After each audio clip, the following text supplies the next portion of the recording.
The question was asked, I have realised within my system my electric charge has gone up to the point I feel no pulse a lot of the time, yet am extremely energized.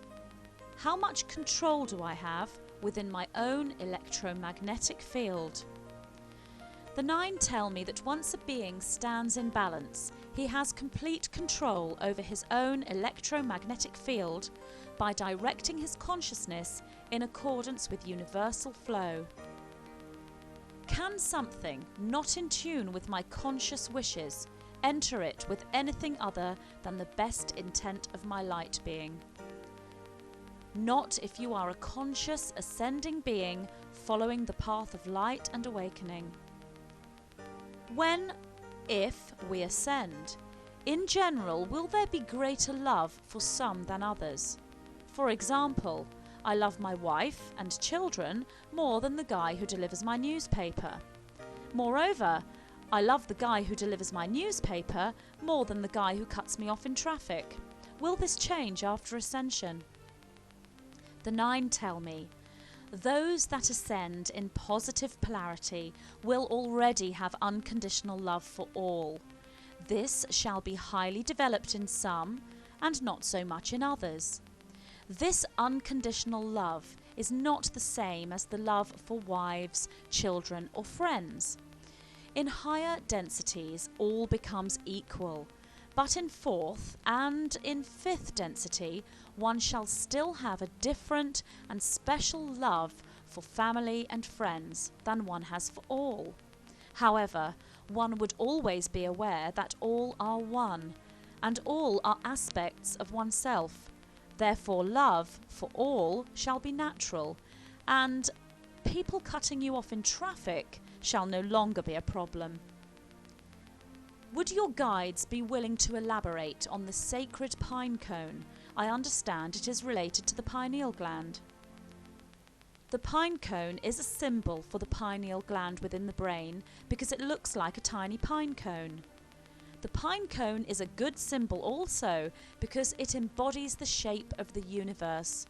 By that I mean that it is fractal, which is how the universe is formed. The pinecone is also a star-seeded plant. It is extraterrestrial and not native to Earth.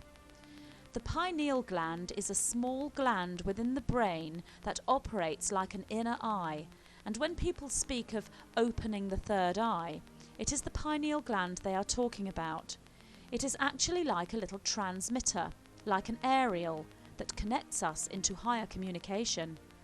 It can be activated by spiritual exercises and meditation, and specifically by Kundalini raising exercises.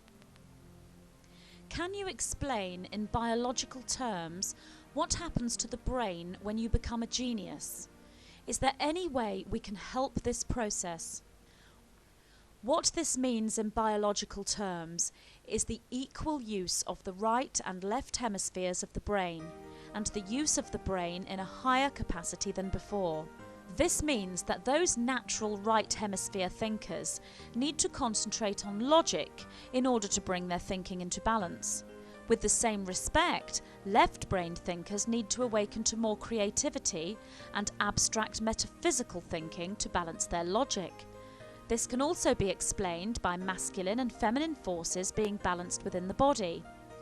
The point here is to take the middle road in everything, to think and base decisions using equal logic and creative expression, equal left and right-brained thinking.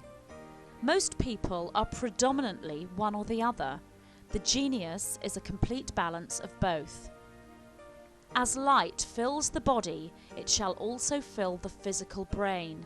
This light shall serve to fire up synapses and pathways in the brain, making connections that have not been made before.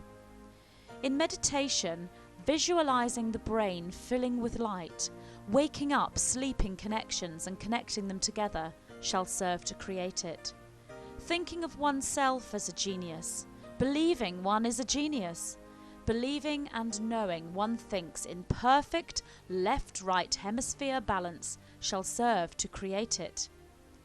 All this must be done with humility and never with pride, if one wishes to polarize positive as one awakens this genius ability. Thank you for listening.